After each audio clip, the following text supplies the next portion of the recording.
मोजमाप ओलांडून घरामंदी आली, लंकेची पार्वती मखरात सजली.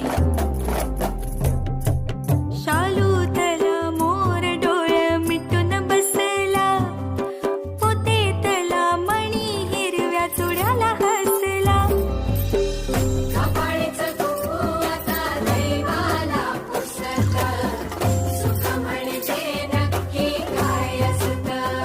हो किती सारं बोलायचं राहून गेलं, ओठावर येऊन हे काम नाही करायचंयस.